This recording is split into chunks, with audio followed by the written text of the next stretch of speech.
नमस्कार, स्वागत है आप सभी का सुजस सारांश की इस क्लास में। इस क्लास में हम पढ़ते हैं राजस्थान का करंट अफेयर्स, जिसका आधार होता है राजस्थान सरकार की सुजस पत्रिका। शुरुआत करते हैं हेडलाइंस के साथ। सबसे पहली जानकारी है, जालौर के 688, डूंगरपुर के 509 मतदान केंद्रों पर लाइव वेबकास्टिंग की जाएगी। जो निर्वाचन आयोग है, चुनाव के संबंध में यानी कि जागरूकता के संबंध में बहुत सारे कार्यक्रम का आयोजन कर रहा है। इसी संदर्भ में आगे है कि चुनाव प्रक्रिया में पारदर्शिता के लिए आईटी का प्रयोग किया जाएगा। 50% से अधिक मतदान केंद्रों पर लाइव वेबकास्टिंग होगी। करौली से भी यही न्यूज, जहां आईटी और वेबकास्टिंग प्रशिक्षण संपन्न हुआ। यानी कुल मिलाकर पिछले कुछ दिन से आप देख रहे हैं, और जब तक चुनाव नहीं होगा तब तक लगातार चुनाव से ही संबंधित जानकारियां बार बार आ रही है। यहाँ इस कॉर्नर पर हर दिन एक जिले से संबंधित जानकारी आ रही है कि उस जिले में कुल कितने मतदाता हैं, पुरुष मतदाता कितने हैं, महिला कितनी है, ट्रांसजेंडर कितने हैं, और अलग अलग जो विधानसभा सीट है उस जिले के अंतर्गत उसमें कितने मतदाता है। तो पहले अजमेर और अलवर 2 जिले पहले हो चुके थे। अब अगला जिला है इसमें बांसवाड़ा, जहां कुल मतदाता है 13,78,000, जिसमें पुरुष मतदाता हैं 6,94,000, महिला मतदाता हैं 6,83,000, ट्रांसजेंडर है यहाँ 15। अलग अलग यहाँ विधानसभा क्षेत्रों में निर्वाचन क्षेत्रवार मतदाताओं की संख्या दी गई है। और खास बात यह है कि ये राजस्थान के 33 निर्वाचन जिलों के आधार पर है। नए बने हुए जो 50 जिले हैं और अब आगे जो 53 होने वाले हैं उनके आधार पर नहीं, बल्कि जो 33 जिले थे उनके आधार पर ही ये संख्या निर्धारित है। आगे बढ़ते हैं अगले पेज पर। भीलवाड़ा, जहां जिला निर्वाचन अधिकारी और पुलिस अधीक्षक ने मतदान केंद्रों का निरीक्षण किया। जवाहर कला केंद्र में 3 दिवसीय शरद रंग महोत्सव शुरू हुआ।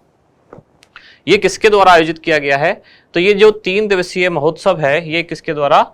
ये है डेल्फिक काउंसिल ऑफ राजस्थान, और उसके साथ साथ पटियाला का, जो यहाँ लिखा हुआ नहीं है, पटियाला का भी एक संस्थान है, जो इन दोनों को मिलाकर इसके द्वारा इसका आयोजन किया गया। आयोजन कहाँ हुआ है? तो आयोजन हुआ है जवाहर कला केंद्र में। आज इसको हम डिटेल में पढ़ने वाले हैं। सवाई माधोपुर, जहां अंतरराज्यीय सीमा क्षेत्रों में कड़ी निगरानी रहेगी। इसके बाद मतदान केंद्रों से संबंधित यानी कि चुनाव जागरूकता से संबंधित ये इमेज आप देख पा रहे हैं। अगले पेज पर अगले दिन की न्यूज यहाँ है, सी विजिल मोबाइल ऐप।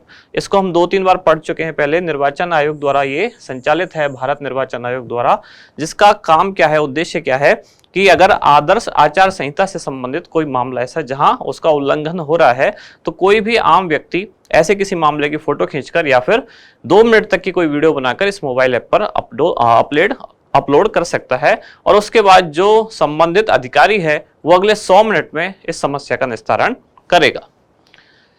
इसके बाद आगे है अगला जिला, जो बाड़मेर जिला, जहां 19,17,000 कुल मतदाता हैं, जिसमें से पुरुष मतदाता हैं 10,22,000, महिला मतदाता है 8,94,000, और ट्रांसजेंडर मतदाता हैं 6। यहाँ है राज्य जिला स्तर पर मीडिया सेल, एमसीएमसी विज्ञापन अधिप्रमाणन समितियां बनेगी। फिर अगले पेज पर उदयपुर, जहां प्रत्येक विधानसभा क्षेत्र में 8 बूथों पर महिलाएं और 1 पर दिव्यांग कर्मी व्यवस्था संभालेंगे। नागौर, जहां जिला निर्वाचन अधिकारी और पुलिस अधीक्षक ने मतदान केंद्रों का निरीक्षण किया। हर पेज पर लगभग एक जैसी न्यूज है। और डेल्फिक काउंसिल ऑफ राजस्थान के शरद रंग महोत्सव का समापन यहाँ हुआ। 3 दिवसीय ये महोत्सव है। इसके बाद हमारा इंडेक्स, तो वो 3 मुख्य जानकारियां निकल के आती हैं। कौन कौन सी 3 जानकारियां? सबसे पहले तो है शरद रंग महोत्सव, दूसरा राज्य जिला स्तर पर मीडिया सेल, एमसीएमसी विज्ञापन अधिप्रमाणन समितियां क्या हैं ये इसको देखेंगे, और लास्ट में है पंचायती राज संस्थाओं और नगरीय निकायों के उपचुनाव स्थगित कर दिए गए हैं। सबसे पहले शरद रंग महोत्सव कब आयोजित हुआ? 13 से 15 अक्टूबर। ये 3 दिवसीय महोत्सव था, जो कि जयपुर के जवाहर कला केंद्र में आयोजित हुआ है। आयोजन किसके द्वारा किया गया? तो डेल्फिक काउंसिल ऑफ राजस्थान, और दूसरा जो संस्थान पटियाला का है वो है उत्तर क्षेत्र सांस्कृतिक केंद्र। शुरुआत में जैसे मैंने कहा था 2 संस्थानों द्वारा आयोजित हुआ। पटियाला का संस्थान उत्तर क्षेत्र सांस्कृतिक केंद्र, और इसके साथ साथ राजस्थान का संस्थान डेल्फिक काउंसिल ऑफ राजस्थान, इन दोनों के द्वारा इसका आयोजन किया गया। उद्घाटनकर्ता कौन रहे कार्यक्रम के? तो जयपुर पुलिस के जो कमिश्नर हैं बिजू जॉर्ज जोसेफ, और इसके अलावा डेल्फिक काउंसिल ऑफ राजस्थान की जो अध्यक्ष हैं श्रेया गुहा, इन दोनों के द्वारा इसका उद्घाटन किया गया। फिर है राज्य जिला स्तर पर क्या? मीडिया सेल, एमसीएमसी विज्ञापन अधिप्रमाणन समितियां। क्या है ये एमसीएमसी? इसका मतलब है media certification and monitoring committee. ये किस पर निगरानी करती है कि जो भी विज्ञापन या सोशल मीडिया पर या फिर प्रिंट मीडिया पर कोई भी ऐसी जानकारी राजनीतिक दल के द्वारा या फिर जो उम्मीदवार है, कैंडिडेट है, उसके द्वारा दी जाती है तो उस पर यह निगरानी करती है। भारत निर्वाचन आयोग के निर्देशानुसार और निर्वाचन विभाग के एक्शन प्लान के तहत मुख्य निर्वाचन अधिकारी राजस्थान में कौन है? श्री प्रवीण गुप्ता। इनकी पहल पर प्रदेश के 33 जिलों में मीडिया सेल, MCMC यानी कि media certification and monitoring committee और जिला स्तरीय विज्ञापन अधिप्रमाणन समिति का गठन किया गया है। इसका उद्देश्य क्या है? इसका उद्देश्य है राजस्थान विधानसभा चुनाव 2023 में जो पेड न्यूज, फेक न्यूज या फिर जो मतदाताओं को लुभाने वाले ऐसे कुछ संदेहास्पद विज्ञापन हैं, उन पर कड़ी नजर रखना। अब ये काम कैसे करेगी, क्या क्या होगा इसका? तो इस कमेटी के द्वारा इलेक्ट्रॉनिक मीडिया, प्रिंट मीडिया या फिर सोशल मीडिया के जरिए जो भी प्रसारित समाचार हैं उन पर निगरानी रखी जाएगी।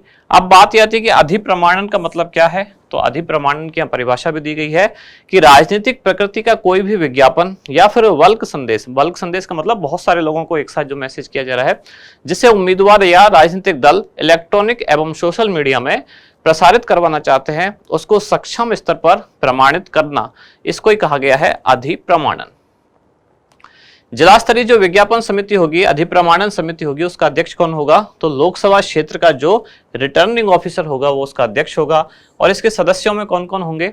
सदस्य के तौर पर सहायक रिटर्निंग अधिकारी और एक इंटरमीडियरी विशेषज्ञ अथवा सोशल मीडिया विशेषज्ञ इसमें शामिल होगा।